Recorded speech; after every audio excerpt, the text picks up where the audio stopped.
you learned about, what it is that makes someone be willing to fund a complete stranger who just posts some crazy idea on the internet?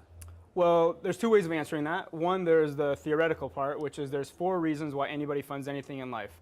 Number 1, there's because they care about the person, the project, the cause, or the idea. Number 2 is because they want the perk, which is the product, the service, the experience, the discount. On Indiegogo, there's no profit, so there's other things in return which are called perks. Number 3 is because for personal ego or to be part of a community. And number 4 is for profit. Give $1 and get $5 back.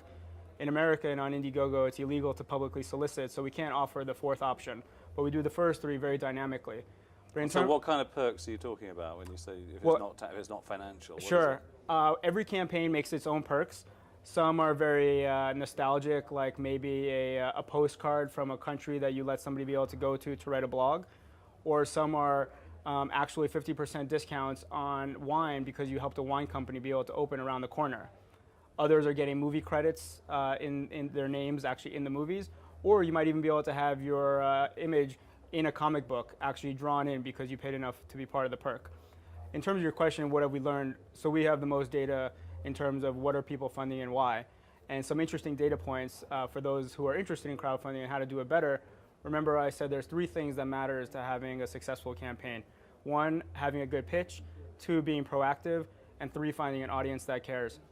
So for having a good pitch, we know that if you have a video as part of your campaign, you'll raise 114% more than if you don't have a video as part of your campaign.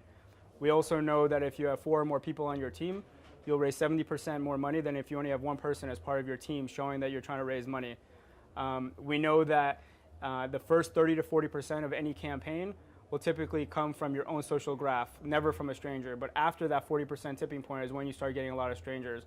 The way we promote you on Indiegogo is all based on the GoGo factor, which is an algorithm. Because again, remember, it's about democratizing fundraising. So we're not trying to have human beings decide what's worthy and what's not. So similar to Google using PageRank, we use our GoGo factor to determine how to promote across different searches and across our site. So the more active your campaign is, the more we promote you and the more strangers you'll get. Now you mentioned the 4th element that why people fund, which is to get profit. Yep. And that currently that's illegal because I guess the 1934 Act and Correct. Securities Exchange Commission and so forth has very tough restrictions on what an individual can ask the public for. Right. Now obviously part of the Obama administration's exploration of what to do about the US economy being in such a mess and how to promote entrepreneurship more, the question of allowing crowdfunding by companies to sort of fund, to help them grow, has come back onto the table, and it seems like there's fairly serious consideration being given to loosening the rules. I mean, what do you expect to happen there? Do you think that's going to be allowed, and what kind of framework of regulations would you expect to be around it, or would you like to see around it? Yeah, let me just give you 2 examples really quick and I'll answer your question. Which is 1, there's Emmy's Organics, which is a gluten-free macaroon company that got funded on Indiegogo. Now that's the punchline already, but the story is that it got turned down by numerous banks in upstate New York. 2 years worth of company revenues, totally successful, and they wanted to expand out to have more production.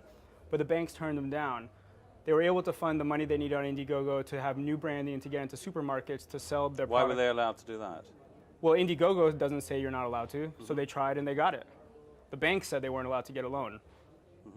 So they got on Indiegogo, and now they're in 26 states selling their gluten-free macaroons, very profitable, very successful, and the bank people are very upset that they didn't get that loan. And the SEC?